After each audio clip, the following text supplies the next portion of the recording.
A late-night train, the last one of the day, was always an eerie ride. The rhythmic clatter on the tracks, the dim, flickering lights, the handful of exhausted passengers staring into the dark abyss outside the windows. It was a world unto itself, suspended between the day's end and the new dawn.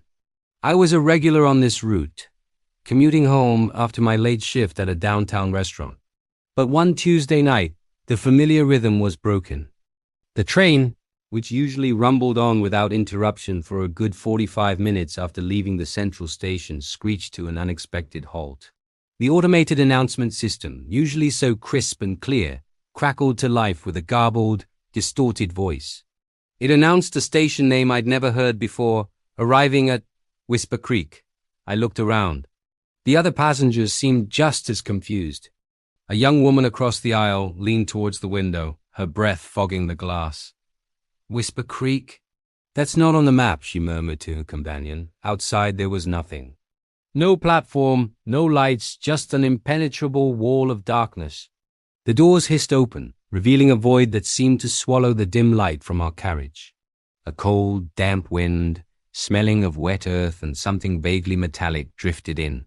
For a long, tense minute, no one moved. Then the doors slid shut and the train lurched forward again, resuming its journey as if nothing had happened. We all exchanged nervous glances, but no one spoke. It was just a glitch, right? A weird, creepy glitch. The next night, it happened again. Same time, same screeching halt. This time, the announcer's voice was clearer, arriving at Somber Grove. Again, the doors opened to absolute blackness.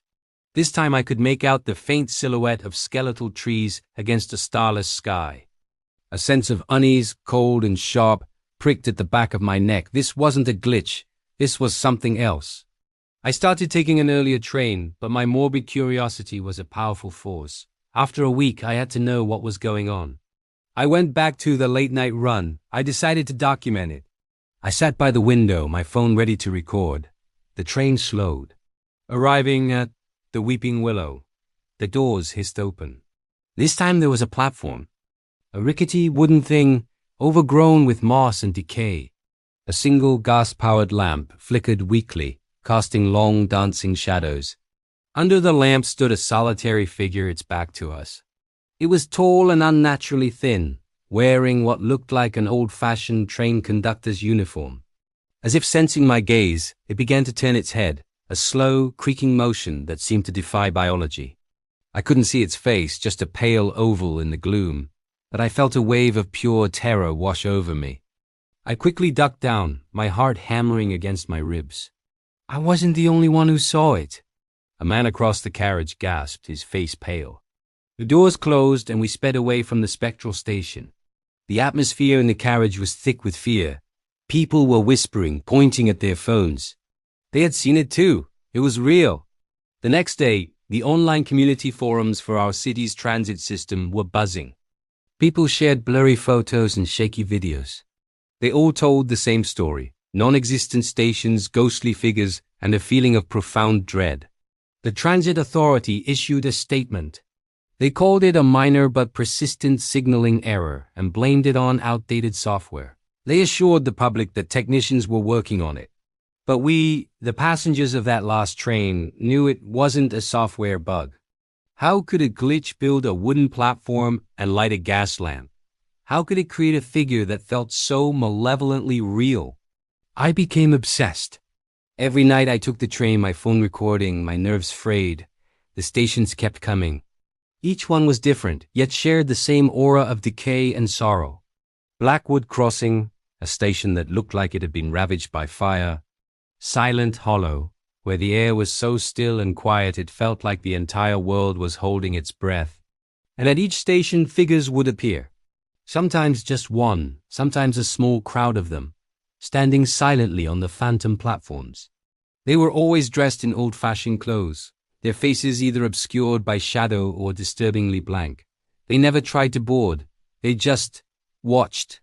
One night, the train stopped at a station called Emberfall. The platform was made of cracked concrete, and a faded sign hung precariously from a rusty pole. But what chilled me to the bone was what was on the platform. It wasn't just figures this time, it was a crowd. Men, women, children, all staring at our train with hollow, empty eyes. And in the front of the crowd, a woman held up a lantern.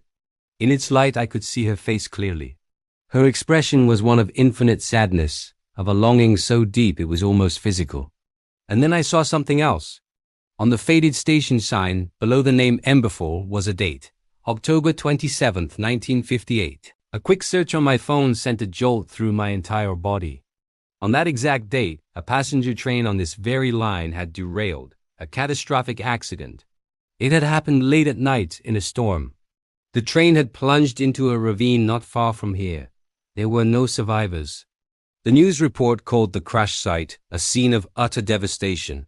They had never managed to recover all the bodies from the twisted, fiery wreckage. My blood ran cold. These weren't stations. They were memorials, spectral echoes of a tragedy that time had forgotten. And the figures, they were the passengers. The lost souls of the 1958 derailment, forever waiting for a train that would never take them home. They weren't trying to scare us. They were just there, stuck. The next night, as we approached the area, I did something different. When the train slowed and the distorted voice announced a new, unheard-of station, I stood up. The doors hissed open to reveal another dimly lit spectral platform. The other passengers stared at me, their faces a mixture of fear and confusion. I walked to the open door and looked out at the silent, waiting figures. I took a deep breath. "We see you," I said, my voice trembling but clear in the silent carriage. "We're sorry for what happened to you. We hope you find peace." A ripple seemed to pass through the figures on the platform. The woman with the lantern, who was there again, slowly lowered it. For the first time, a flicker of something other than sadness crossed her face. Was it recognition? Gratitude?